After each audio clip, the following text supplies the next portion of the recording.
Supreme Leader Snoke was the primary antagonist of the new Star Wars trilogy. First appearing in Star Wars Episode 7, The Force Awakens, Snoke was the mysterious leader behind the First Order and master to Kylo Ren. It was under Snoke that the First Order rose out of the ashes of Palpatine's galactic empire and grew to massive prominence. First in The Force Awakens by destroying the new seat of the Republic with the Star Killer base. However, while the Resistance was able to destroy the base, Snoke lived on, and by the time of Episode 8, The Last Jedi, the First Order had pushed the Resistance to near extinction. However, while so many of these things are attributed to Snoke, he as a character is far less significant and incredibly underutilized in the films. In The Force Awakens, for instance, Snoke never appears in person. Rather, he appears via hologram like the Emperor in Empire Strikes Back. We hear of how he tempted Kylo over to the dark side and was the cause of his betraying Luke as well as eventually killing Han Solo. However, we never really see any of this temptation or tutelage. Rather, Kylo and Hux, and to a lesser degree Phasma, served as our primary antagonists of the film. And by the time the film was over, Kylo and Hux had retreated and Snoke said it was time to complete Kylo's training. And aside from dropping some mysterious lines about Rey and who she could be, this was the extent of his role in the film. However, while his exposure was brief, it seemed apparent that director J.J. Abrams spent much of The Force Awakens building up an aura of mystery around both Snoke and Rey as characters. A lot of what happened in the past was left open for the next films in the trilogy to answer. However, if we flash forward to Episode 8, The Last Jedi, this is not something the film was really interested in following up on, because The Last Jedi is really the film that wasted Snoke and his potential. Now in The Last Jedi, Snoke is again featured. However, this time we get to see him in person.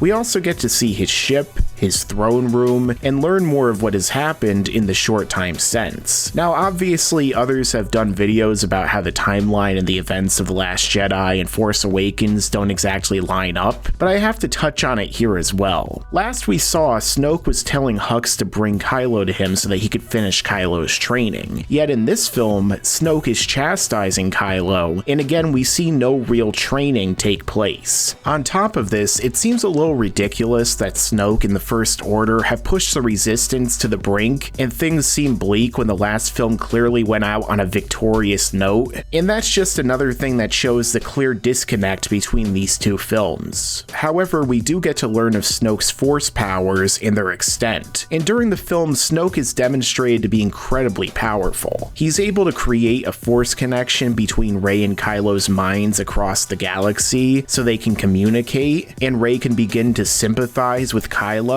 And finally, after Rey travels to Snoke's ship in order to try to turn Kylo back to the light side again, which was incredibly stupid, Snoke again demonstrated his mastery of the Force by levitating Rey above the ground, as well as easily overpowering her force pull on Anakin's lightsaber. However, not too long after this is where Snoke would depart from this story, as in the most obvious and cliched way possible that was basically ripped from The Last Jedi, Snoke was killed. And this happened when he was caught up in his hatred and the dark side of the Force, and betrayed by Kylo, who turned around Anakin's lightsaber and cut him in half. And you would think that Snoke, who they spent the last two films claiming was so powerful, unbeatable, and unparalleled in the Force, would sense or at least hear the lightsaber literally turning right next to him, but clearly he needed to be caught up in emotions for sheer plot convenience. But really, this entire sequence was nothing more than a meta demonstration of what Star Wars would be moving forward. Snoke was the evil emperor in the Star Wars of the past, as well as the entire situation, which is why it was lifted from Return of the Jedi. Snoke's death by Kylo was the death of the old Star Wars, and Kylo's words to kill the past was just further proof of this. And while obviously some fans like this direction and how this film was used to subvert Star Wars, its fans and alter the franchise, as well as its characters, I'm certainly not among them. However, a lot of this largely comes down to the sheer number of storytelling flaws made in this film, especially in relation to the previous films in the franchise, and the Snoke situation was definitely one of the biggest flaws. And really the biggest problem with killing Snoke is how they used his character before this point, and especially what we know about him. The fact is that we know next to nothing about his character aside from the fact that he's powerful, he's evil, and he tempted Kylo to the dark side in some unknown way. Within the context of the films, we don't know where he came from, how he created the First Order, how they became as powerful as they did, what he used to tempt Kylo, and so on. The most we get about Snoke's backstory is from the novels and indirect information from Luke. As we saw in a flashback, when Luke was training Kylo and the other Jedi between the time of Return of the Jedi and The Force Awakens, Luke had sensed that Kylo had already been tempted to the dark side by Snoke. But how Snoke knew Kylo, or knew who he was, or contacted him, or even tempted him is never stated. So when Snoke dies, our knowledge of him as a character is so limited, as is what he actually did in the films, that it comes off as a total disappointment. And while they do throw in a cool action sequence after Kylo kills him, Snoke's death and character ultimately feel like a waste. And honestly, when it comes to killing off Snoke, if they had done it correctly and given us some actual backstory on him first, or perhaps waited for the third film instead of rushing his death in this film, it could have been fine. But instead we get what amounts to a generic dark side bad guy who literally only exists for Kylo to have an excuse to be evil and to overthrow him so he could become the main antagonist and leader of the First Order, and also to make a meta point about the new direction for Star Wars. And a lot of people may try to say that they can just explain who he is in the books or TV shows or various other extra materials, but I'm talking about in regards to the films, which are the primary canon, and what the majority of audiences will only really see. And as far as those other materials, I have very little excitement or care to figure out who Snoke actually was, because apparently it wasn't important enough to tell us in the films, and he was basically thrown out like trash to begin with. And finally, a lot of people will try to defend this by talking about the Emperor, and saying that he was just some generic bad guy. But the Emperor wasn't built up as this be-all, end-all figure and antagonist from film 1. He was more someone who was mentioned in the background in A New Hope, while Vader was the clear antagonist. And throughout the original trilogy, the story mainly focuses around Luke, his friends, and Vader, and the Skywalker family struggles. And all of this is set against the backdrop of the rebellion overcoming the Empire. And in Return of the Jedi, the Emperor himself was much better utilized than Snoke. We saw as he set up and manipulated much of what happened throughout the film. His plan to tempt Luke to the dark side or have Vader defeat him was far better executed, and gave us perhaps the best confrontation and lightsaber duel in the franchise. And yes, his death scene was far more epic, iconic, and meant more than Snoke's, as it was the true climax of the film and also led to Vader's redemption and death. And of course, what was supposed to be the end of the Empire, who in the new trilogy has just been replaced by the First Order, which is hardly a bold or drastic change, and honestly kind of disappointing in and of itself. So Supreme Leader Snoke was built up to be an incredibly powerful, mysterious figure with an interesting backstory and a lot of potential. But in Star Wars Episode 8, that potential was squandered. They could have developed Snoke more before his death, gotten more into his backstory and the actual temptation of Kylo before Luke uncharacteristically tried to kill him. They could have also taken longer to build up his death, perhaps doing it in the third film. They could have easily cut out the final battle on Crate and the awful subplot with Finn and Rose to replace it with more backstory and stuff the audience actually cares about. But instead, none of these decisions were made by director Rian Johnson, who seemed far more concerned with subverting fan expectations than creating a strong, cohesive narrative. So ultimately, because of all of these reasons, I would have to say that Supreme Leader Snoke was wasted potential in Star Wars The Last Jedi. Now, there is a possibility that he can be salvaged somewhat in Episode 9, which is again being directed by J.J. Abrams. And J.J. Abrams Abrams was the one who originally created the Snoke character and set up all the mystery around him, and of course the mystery surrounding Rey and Luke Skywalker's location. Now there is speculation about if JJ will retcon certain things that happened in this film, and although that's possible, I'm not too sure of the likelihood of it actually happening. But if they do go the route of retcons, I doubt they're just gonna have Snoke use the Force to resurrect himself and then show up with an even bigger ship in the next film.